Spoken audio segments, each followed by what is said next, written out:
the night was heavy with silence, broken only by the labored breathing of Manoria as she lay on the tattered mat in the center of her crumbling hut. The walls, once sturdy with red clay and straw, now bore deep cracks where the wind slithered through, whispering secrets from the past. The roof sagged under the weight of neglect, its wooden beams brittle from years of wear.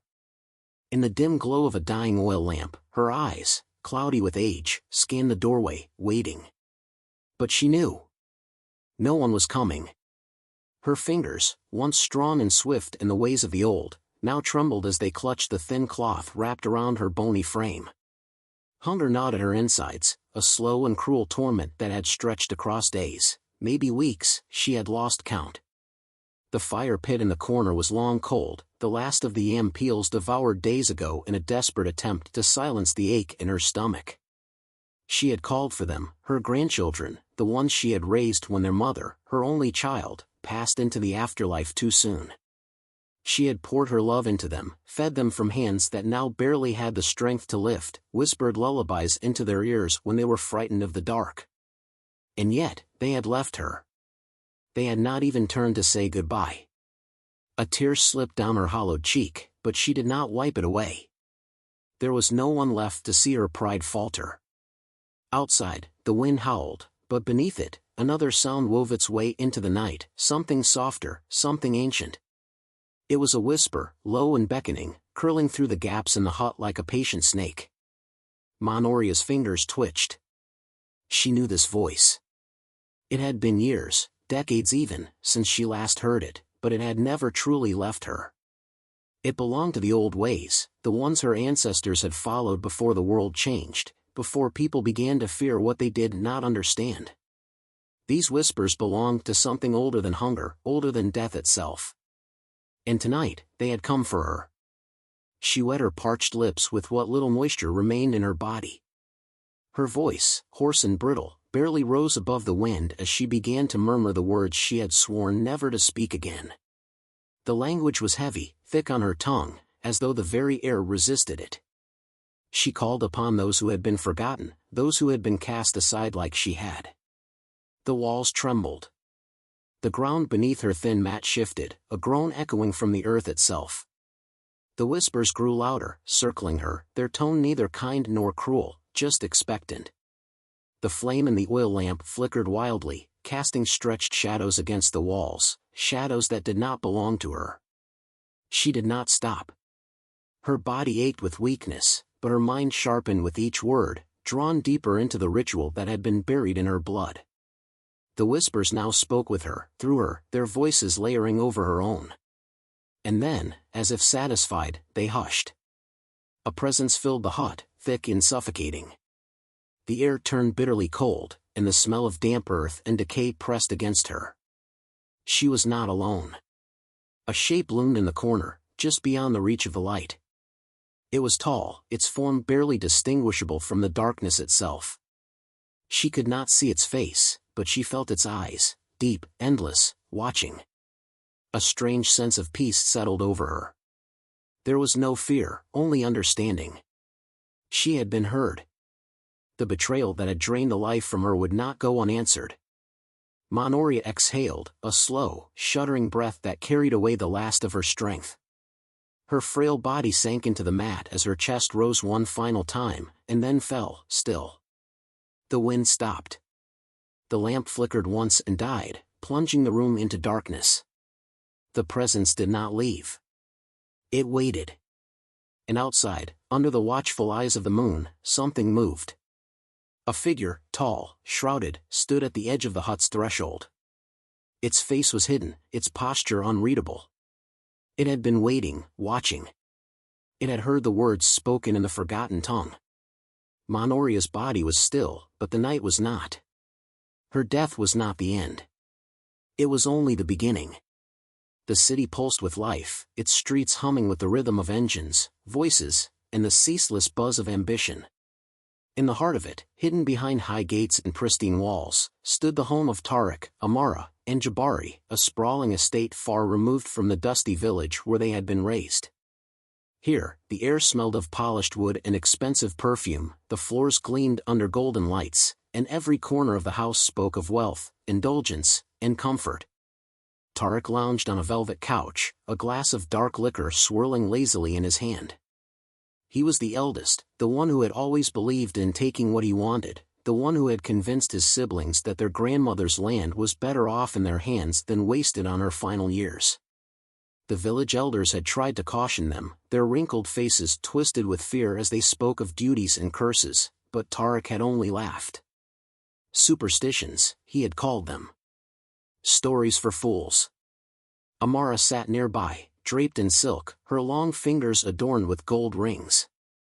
She had always been drawn to beautiful things, and now, with their inheritance secured, she could afford them all. She admired her reflection in the glass of the window, her skin glowing in the dim light, her lips curled in satisfaction. The thought of that wretched village, with its dust and its small mines, seemed so distant now. They had done what was necessary. The land was theirs, and Monoria, well, the old woman had lived long enough. Jabari, the youngest, leaned back against the wall, his phone in his hands, scrolling mindlessly through news and images that meant nothing. He didn't speak much about what they had done, but he had taken his share of the money without question. He had no regrets. The past was the past. Tonight, they celebrated. The dining table was heavy with food, platters of roasted meats, fresh fruit, imported wines, an extravagant feast to mark their success. They raised their glasses in a silent toast, the clink of crystal echoing in the high-ceilinged room. And yet, the wind outside whispered against the windows. It was subtle at first, a faint rustling, a mere breath against the glass. But as the night deepened, it grew stronger, slipping through the cracks, winding through the hallways like invisible fingers trailing over the walls. The chandelier swayed, just slightly, though there was no earthquake, no storm. The air inside felt different, thicker, charged, as though something unseen had entered with them, watching from the shadows where the golden lights could not reach. Tariq shifted in his seat, rolling his shoulders as if shaking off a sudden chill. He told himself it was the alcohol. Amara frowned, her fingers tightening around the stem of her glass. Jabari barely noticed, but when he glanced at the window, just for a moment, the reflection looking back at him did not quite match his own. The face in the glass was his, yes, but the eyes were not.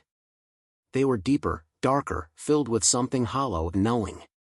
A blink, and it was gone. The wind whispered again, this time carrying something beneath it. A sound, soft, distant, like an old woman's sigh. Tariq scoffed, shaking his head. This place is too quiet. We should go out. Yes, Amara agreed too quickly, standing and smoothing her dress, eager to escape the strange feeling creeping up her spine. Let's not waste the night. Jabari hesitated, his gaze lingering on the window before finally shoving his phone into his pocket. Yeah. Let's go. As they stepped outside, the wind curled around them, unseen but present. The leaves on the trees shuddered, though there was no storm. The air, warm only moments ago, turned strangely cold. Behind them, in the grand home built on stolen inheritance, the silence deepened. The golden lights flickered, shadows stretching unnaturally long across the walls. The whispers did not stop. The city was never truly silent, yet that night, something unnatural settled over it. The air inside the siblings' grand estate was thick, stagnant, as if something unseen had sucked the life from it. The laughter of their evening out had long faded, replaced by the stillness of midnight, where shadows stretched in ways they should not. Tariq stirred first, his body shifting in the vastness of his silk-covered bed. His dreams had been uneasy, fragments of distant voices, dry whispers that slithered between his thoughts like creeping vines. He turned onto his side, exhaling sharply, willing himself back to sleep. Then he felt it. A weight, not heavy but present. A pressure at the foot of his bed. His eyes snapped open. A figure stood there, tall and unmoving, cloaked in darkness. It had no face, no features, just the deep, suffocating void of a shadow in the shape of a person. It did not breathe, did not move, yet Tariq felt its gaze. His throat tightened, his muscles locking in place. A scream clawed at his chest, but his body betrayed him. Then, just as suddenly as it had appeared, it was gone. The room was empty. The darkness was still. The silence, however, was not. Tariq inhaled sharply, sitting up in a cold sweat. His heart pounded against his ribs as he scanned the room, searching for anything out of place. The curtains were still, the door shut. Nothing had changed, and yet the smell hit him. It was faint at first, just a whisper of something foul, but as he breathed deeper, it thickened, curling inside his nostrils. It was the scent of damp earth, of something old and rotting, of decay. He gagged, covering his nose. Throwing the covers off, he stumbled to the bathroom, splashing cold water on his face. His reflection in the mirror was pale, his usually sharp features drawn and weary. It was a dream, he muttered, his voice rasping against the quiet. Yet, as he turned back toward his bed, he saw them, footprints. Faint, smeared prints of dirt trailing from the foot of his bed to the doorway. As though someone, or something, had been standing there. Down the hall, Amara was already awake. She had been brushing her hair when the sound of shattering glass pierced the silence.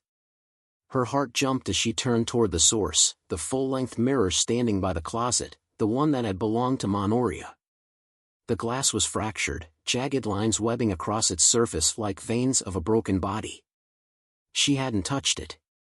The room was eerily still, but something about the air felt wrong. The silence had weight, as if something unseen lurked just beyond it. Amara hesitated, stepping closer, her bare feet soundless against the cold floor. Her reflection stared back at her, or at least, it should have. Her face was there, but it was wrong. The shape of her features remained, but the skin sagged slightly, her cheeks hollow, her eyes sunken and dark. It was as if her reflection had aged overnight. Her lips parted, a breathless whisper escaping her. No. That wasn't possible. She reached out, pressing her fingers lightly against the fractured glass. The moment her skin met its surface, a rush of cold seeped into her bones, and a faint breath of air, soft but unmistakable, exhaled from the cracks. The scent of earth and dust filled her nose. She yanked her hand back, her chest tightening. A creak echoed from the hallway. "Jabari," she called, her voice steadier than she felt. No answer. Her pulse quickened. Maybe Tariq was still awake, or maybe it was nothing. Yes, nothing. Still, she did not look back at the mirror as she turned off the light and slipped beneath the covers. Jabari had been restless all night, shifting in and out of uneasy sleep. The city outside continued as it always did, horns in the distance, the occasional echo of laughter from the streets, but beneath those sounds, something else wove through the noise. A voice. Soft. Calling his name. He sat up instantly, his body stiff with an unease he did not understand. He looked toward the door, waiting, but the voice did not come again. "Just the wind," he muttered, though even he did not believe it. Lying back down, he forced himself to breathe. But then... Jabari. The whisper was unmistakable, curling around him like a hand brushing against his skin. His breath hitched. It was inside the room. His gaze darted toward the closet. The door was slightly ajar, a sliver of darkness peeking through. He always closed it. Always. He sat frozen, every muscle locked, listening. The whisper did not return, but the room was too quiet, as if even the night had stilled to listen. His heart pounded as he reached for his phone, the screen illuminating his trembling hands. He forced himself to move, his feet hitting the floor as he stepped toward the closet. He reached out. Slowly. Hesitantly. With a quick inhale, he yanked the door open. Nothing. Just rows of clothes, undisturbed. But the smell, that scent of damp, old earth. It was there. Shoving the door shut, he climbed back into bed, pulling the sheets over his head like a child warding off nightmares. It was just stress. That's what he told himself. In 3 separate rooms, the siblings lay awake, each alone in the darkness, their minds whispering the same lie. It was just stress. But outside, The wind carried another whisper, one they did not hear. Not yet. And in the darkness, something else listened. The morning arrived sluggishly, dragging itself through the heavy weight of the night before. The estate, usually bathed in golden light, felt dimmer, as though the sun had lost its warmth on the way. Tariq woke with an ache in his stomach, a gnawing, hollow pain that sent him stumbling toward the kitchen before he had even registered his own movements. He felt drained, his body sluggish, but one thing was clear, he was starving. Not just hungry. Starving. He tore into the fridge, grabbing the first thing his hands could find, cold leftovers from last night's feast. He devoured them without thought, barely chewing, his fingers sticky with grease. The food disappeared too quickly, but the hunger remained. It clawed at him, insatiable, like a beast gnawing from within. Toast. Eggs. Meat. Bread. He ate until the counter was littered with empty plates, his stomach distended, yet the hunger only deepened. His breath grew ragged as panic set in. How could he still be hungry? He had eaten more than enough for 3 men, but the ache in his belly only worsened, twisting and writhing as though something inside him refused to be satisfied. His hands trembled as he reached for another plate. He felt sick, but his body needed more. Somewhere above, Amara screamed. Tariq barely registered it, his own suffering drowning everything else.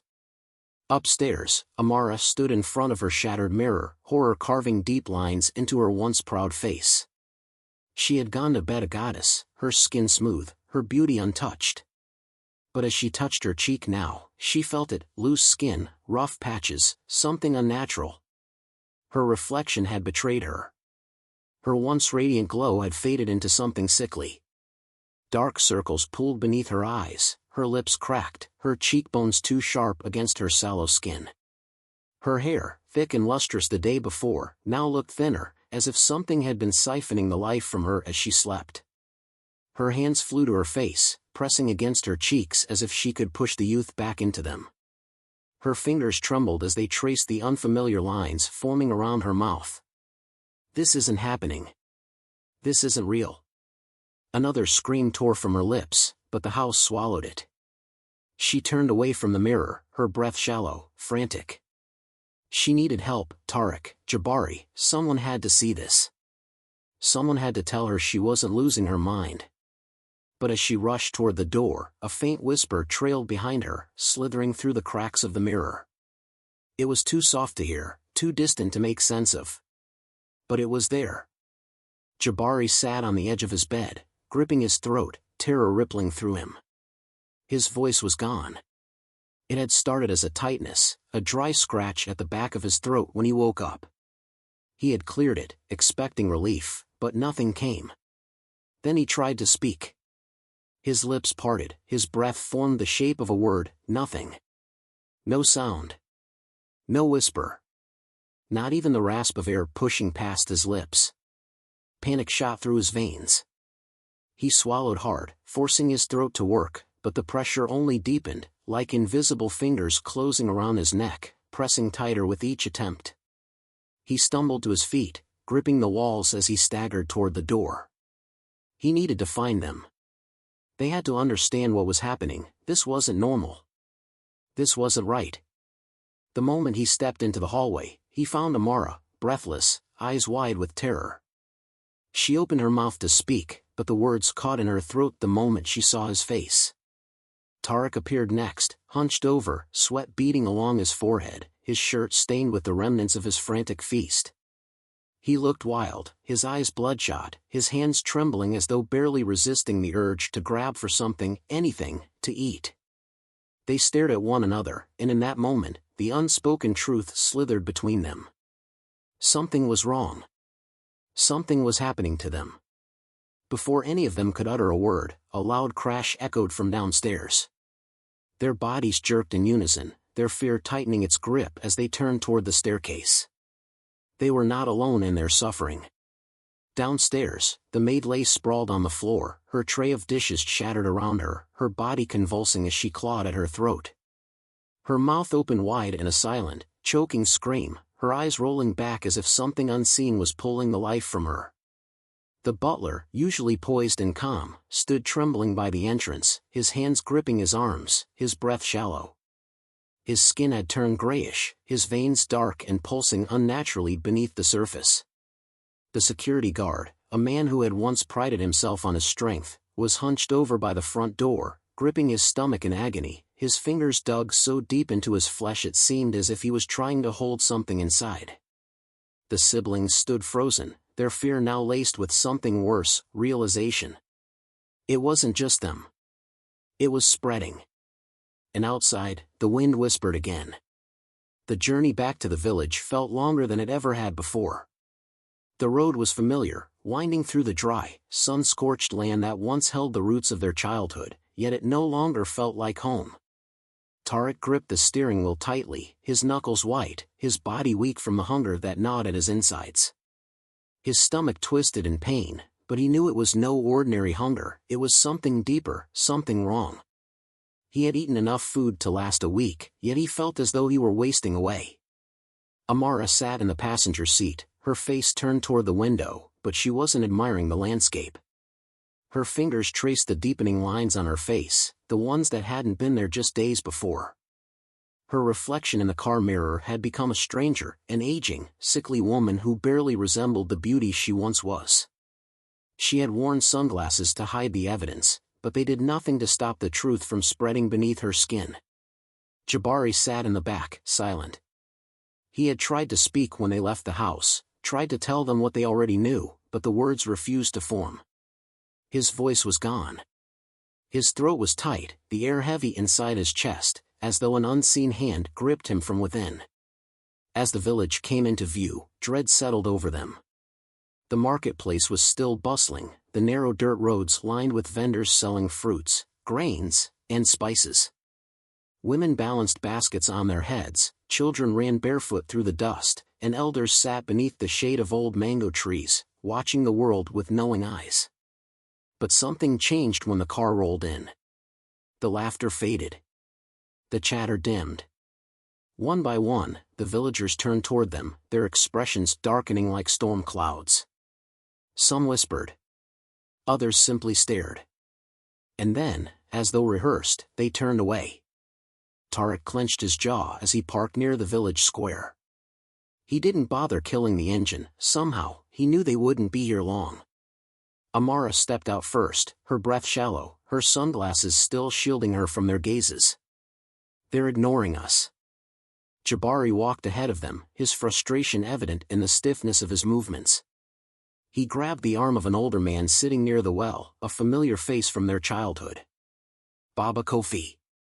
The old man flinched at Jabari's touch, jerking away as though burned. You shouldn't have come, he muttered, his voice barely above a whisper. Tariq stepped forward, his hunger momentarily forgotten. Baba, we need help. Something is. Leave, the old man interrupted, his voice suddenly sharp. Amara's breath hitched. Please, you know us. You know our grandmother. Baba Kofi's face hardened. We knew her. But you abandoned her. You left her to die alone. A thick silence fell between them. The other villagers did not look their way, did not speak. Tariq's patience cracked. We don't have time for this. Something is happening to us. We need answers. No one moved. No one spoke. Then, from the far side of the market, a rasping voice cut through the silence. She was forsaken, the voice said. And now, she has forsaken you. They turned. Mama Kwame. The old seer stood beneath the shade of a gnarled baobab tree, her frame draped in faded cloth, her long fingers wrapped around the twisted wood of her staff. Her milky eyes, clouded with age and sight beyond sight, fixed on them without truly seeing. The siblings hesitated before walking toward her. The villagers still refused to acknowledge them, but they could feel the stares at their backs, heavy with judgment, with fear. When they reached her, Tariq spoke first. You know, don't you? Mama Kwame tilted her head. I know what you have done. Jabari tried to speak, to plead, but only air escaped his lips. Amara pulled off her sunglasses. Look at me.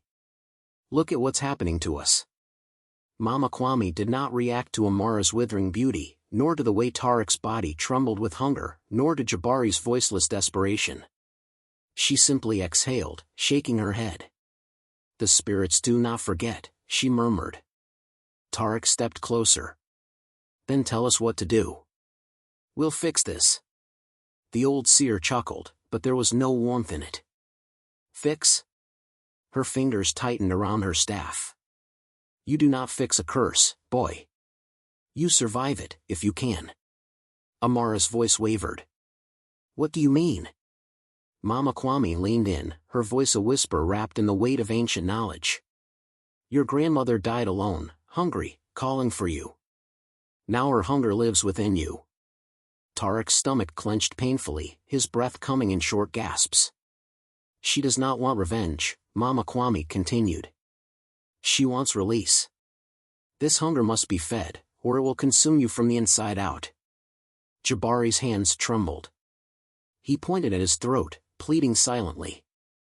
The old woman nodded. Your voice was the first to go, boy. Soon, your mind will follow. The spirit of a forsaken one does not kill quickly. It lingers, feeding, until you are hollowed out completely. Amara gripped her own arms. How do we stop it? Mama Kwame's eyes darkened. The hunger cannot be stopped. It can only be passed on. Silence stretched between them, the weight of her words sinking like stones in water. Tariq's voice was hoarse. Passed on. The seer nodded. A sacrifice must be made. Jabari inhaled sharply, but no sound came. Amara swallowed hard. What kind of sacrifice? Mama Kwame's gaze did not waver. A life for a life. Tariq's stomach twisted, but this time, it was not just hunger, it was dread. The seer's voice was quiet, but firm. You abandoned the one who gave you life. Now, you must choose another to take her place. Amara shook her head, stepping back. No, there has to be another way. There is not. Jabari's fingers dug into his arms, his breathing quickening. Tariq clenched his fists. Who? Mama Kwame turned her head toward the village, where the people still refused to look their way. You must decide, she said simply. But do not take too long. The hunger will not wait. The wind howled through the trees. And somewhere in the unseen, something watched. The night was thick with silence, but Tariq felt it, something was in the room with him. His breath came in ragged gasps as he lay frozen beneath his sheets, his muscles locked in place by an unseen force. The air was heavy, pressing down on his chest, making it hard to breathe.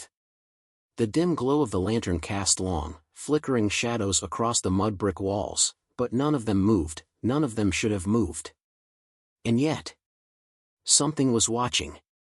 A shift in the darkness. A whisper of movement. Then, hands. Invisible fingers dug into his skin, clawing, tearing. He thrashed, gasping, his body convulsing as the unseen force gripped him tighter. Pain shot through him, sharp as jagged glass. He tried to scream, but his voice caught in his throat, swallowed by the crushing weight of the unseen hands. He kicked, twisted, fought against nothing, and then... silence. The hands were gone. Tariq bolted upright, his breath shuddering, sweat soaking his skin. His hands flew to his arms, his chest, his neck. He had felt the pain, the tearing, the burning agony of flesh being ripped open. But there were no wounds. No blood. Nothing. His breath hitched, and then he saw them, the handprints. Faint but unmistakable, dark bruises spread across his skin, as if something had gripped him from the inside out. He staggered from the bed, his knees weak, his vision blurring at the edges. He needed air. He needed to find Amara and Jabari. He wasn't alone in this. The wind carried whispers through the village, a sound that sent shivers crawling up the spine of anyone still awake. The hour was late, and most had retreated into their homes, their doors shut tight, their lamps snuffed out. But someone was walking through the graveyard. Barefoot. Slow. Purposeful. Amara. Her white nightdress billowed slightly as she moved between the gravestones, her lips parted, murmuring something too soft to hear. The words, though quiet, carried weight, a language not spoken in generations. She was not awake. Her eyes, half-lidded, stared past the world of the living, unfocused, lost in some unseen realm. She knelt before a crumbling tombstone, her fingers tracing symbols carved into the worn rock. Her lips moved faster now, the whispers turning urgent, as though she were pleading, or commanding. The ground beneath her trembled. Somewhere in the darkness, something answered. Then, a hand gripped her wrist. Jabari. He had followed the whispers, drawn by an instinct he did not understand, and when he found Amara, his stomach had turned cold. She was speaking words that no human should know. He yanked her back, shaking her roughly. Amara. His voice, though hoarse, came in a whisper of its own, desperate, afraid. Her eyes snapped open. For one breathless moment, she did not look like herself. Then, reality crashed back, and Amara gasped. Her legs gave out, and Jabari caught her just before she collapsed. She clutched at him, her breath ragged, her pulse frantic beneath her fingertips. Where? Her voice trembled. Jabari swallowed hard. He didn't need to tell her. She saw the graveyard. She saw the tombstone her own hands had been touching. And worst of all, she remembered the words. Even though she should not have known them. Jabari did not sleep. His body trembled with exhaustion, but his mind was restless. He sat alone in the village square, beneath the great baobab tree, his hands pressed together in silent prayer. His lips formed the words of the ancestors, a desperate plea for mercy. He begged, for himself, for Tariq, for Amara. For the nightmare to end. For the hunger to stop. For the curse to be lifted. The wind carried his words into the night, and for the first time, he felt something stir in response. A presence. A shift in the air. He opened his eyes, his breath shallow, his heart pounding. The tree's branches swayed unnaturally, though there was no breeze. The shadows around him deepened, stretching too far, twisting in ways that defied logic. Then, laughter. Low. Raspy. Ancient. The sound of something that did not belong to this world. Jabari's pulse slammed against his ribs. He turned sharply, his eyes searching the darkness. Nothing. But the laughter did not stop. It circled him, teasing, mocking, whispering in tongues he did not understand. Jabari clenched his fists, his breath sharp. "Please," he whispered. "Let us go." The laughter grew louder. And then, just as suddenly as it had started, it stopped. The night fell silent again. Jabari staggered to his feet, his limbs weak, his throat tightening with fear. He could still feel the presence, watching, waiting, lurking in the unseen. His prayer had not been answered. It had been heard. And whatever had heard it was amused. The village had abandoned them. By morning, the shift was undeniable. The whispers that had followed them upon arrival had turned into something worse, silence. No one spoke to them. No one looked at them. Children were pulled away when they passed. Doors were shut. Conversations ended when they approached. It was as if they no longer existed. Amara wrapped her arms around herself, her once proud posture slumping beneath the weight of unseen eyes. She could still hear the whispers from the graveyard echoing in her skull, feel the dirt beneath her nails, even though she didn't remember touching the earth. Tariq walked beside her, his usual confidence replaced by something raw and uneasy. He rubbed at his arms, the bruises still faintly visible, the hunger still twisting in his gut. He had tried to eat that morning, but every bite turned to dust in his mouth. Jabari trailed slightly behind, his lips pressed together, his silence no longer just from the curse. He didn't need to speak. They all knew the truth. They were marked. And soon, even their own names would be forgotten. The air was thick with tension, suffocating, pressing against them like an unseen hand. They hadn't spoken about it, not directly. But the truth had been there since the moment they left Mama Kwame's presence. Since the moment she told them what must be done. A life for a life. The hunger would not stop. The whispers would not fade. The shadows would not retreat. One of them had to die. And none of them wanted to be the one. Tariq sat alone in the abandoned house they had claimed as shelter, his fingers digging into his arms, his hunger unbearable. He had stopped eating. Stopped trying. Every bite of food was ash in his mouth. His body was thinner now, his skin stretched over sharp bones, but the hunger inside him was growing, swelling like a monster inside his ribs. He knew what the hunger wanted. What she wanted. He could feel her presence in the room, lingering in the unseen spaces, watching him. His grandmother. Manoria's whisper curled against his ear, though he saw nothing. Felt nothing. They left me. He squeezed his eyes shut. They let me waste away. A violent tremor ran through his limbs. He opened his eyes and exhaled shakily. He had to act before the others did. Amara was already watching him differently. Jabari was growing desperate. Tariq knew, deep down, that they were all thinking the same thing. Who would die first? Amara stood outside, her hands gripping the edge of the well, staring down into the dark water below. Her face was hollow, gaunt, her beauty stripped away by something far worse than age. The hunger had changed her, but more than that, the curse had twisted her thoughts. She saw it clearly now. The only way to be free.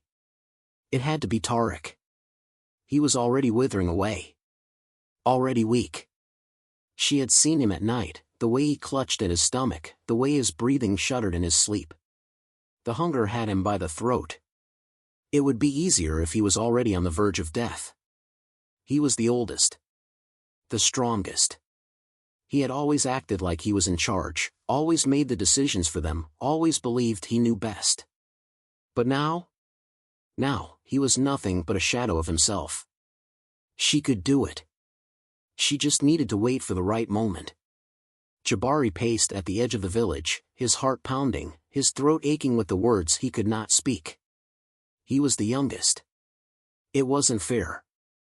It had been Tariq and Amara who made the choice to abandon Manoria, to leave her behind. He had been too young to stop them. Too powerless. Why should he suffer for their sins? Why should he be cursed when he never wanted to leave her in the first place? His hands curled into fists. Mama Kwame said the curse could be passed on. A life for a life. Did it have to be one of them? Or could it be someone else? Jabari swallowed. His pulse hammered against his ribs. He could run. If he left the village, if he found someone else, to take the burden, maybe the spirits would take mercy on him. Maybe he wouldn't have to die. He turned toward the road. And then, a voice. You cannot escape me.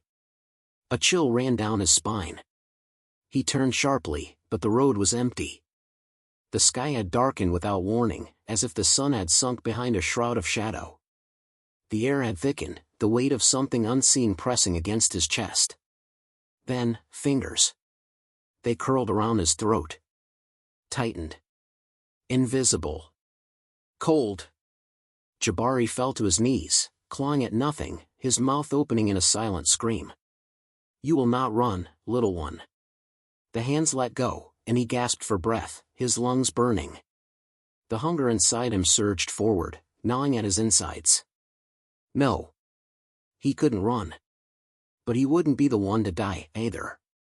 The full moon rose high over the village, casting silver light over the land. The night was silent. Too silent.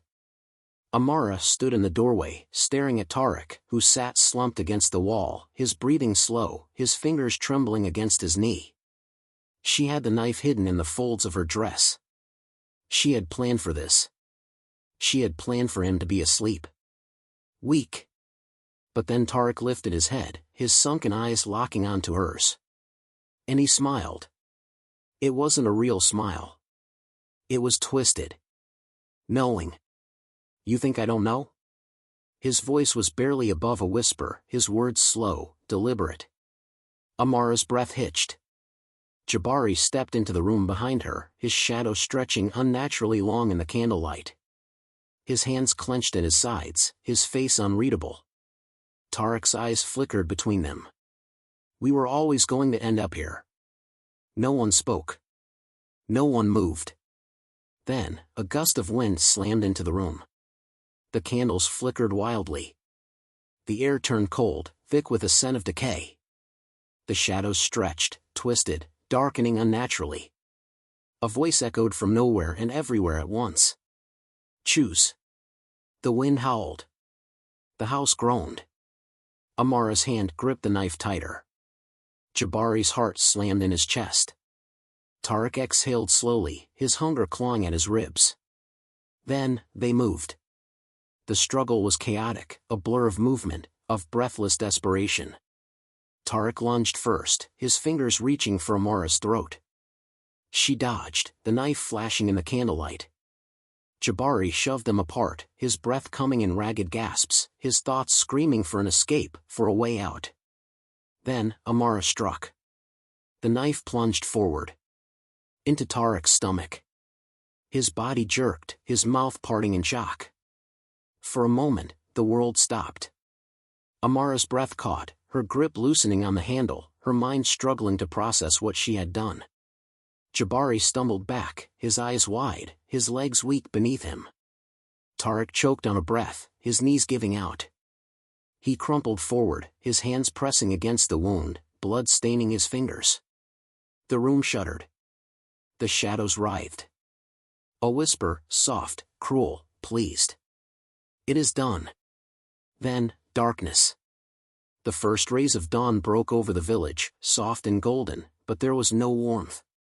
The silence was unnatural. Not the gentle quiet of early morning, when the world stirred slowly awake, but a suffocating emptiness, a stillness thick with absence.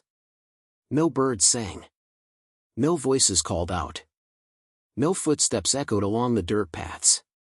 The village was dead. And at its edge, 3 figures stood. They were not themselves anymore. Tariq's body was gaunt, his once powerful frame reduced to something brittle, hollow. The wound in his stomach had sealed itself shut, but a deep, pulsing hunger gnawed at him, stretching through his ribs, curling beneath his skin. Amara's face was sunken, her beauty stripped away completely, her skin dry and cracked like parched earth. Her lips were chapped, her breath ragged. She no longer knew if she was breathing for herself or for something else. Jabari's eyes were blank, his expression empty. His voice had not returned, and now, he knew it never would. They did not need words anymore. They understood. The hunger would never leave them. It was inside them now, wrapped around their bones, whispering in their ears, curling in the pit of their stomachs like a beast waiting to be fed. But they knew, just as Monoria had known before them, nothing could satisfy it. Nothing ever would. Their feet carried them forward, though they did not know where they were going. Or rather, they did. The forest called to them. The trees loomed ahead, dark and waiting, their branches twisting unnaturally, their roots stretching toward the village as if reaching for something long lost.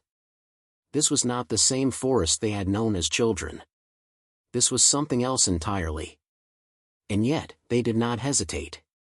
One by one, they stepped into the shadows, the world swallowing them whole. The deeper they walked, the heavier the air became. Each breath was thick with the scent of damp earth and something older, something rotting. The whispers started softly. A breeze that was not a breeze. A voice that was not a voice. Now you understand. Tariq's body stiffened. The hunger twisted, sharp and unforgiving. He gritted his teeth, pressing a trembling hand against his stomach. Amara shivered. Her arms wrapped around herself, but there was no warmth to be found. Her own skin felt foreign, wrong. Jabari stumbled. His legs trembled beneath him, as if his body no longer knew how to carry itself. Now you understand. Monoria's voice curled around them, thick as smoke. Tariq clenched his fists. No, he rasped, but his voice was hollow. Empty. Laughter. Soft. Cruel. Do you feel it? The hunger? The emptiness? Does it claw at you the way it clawed at me?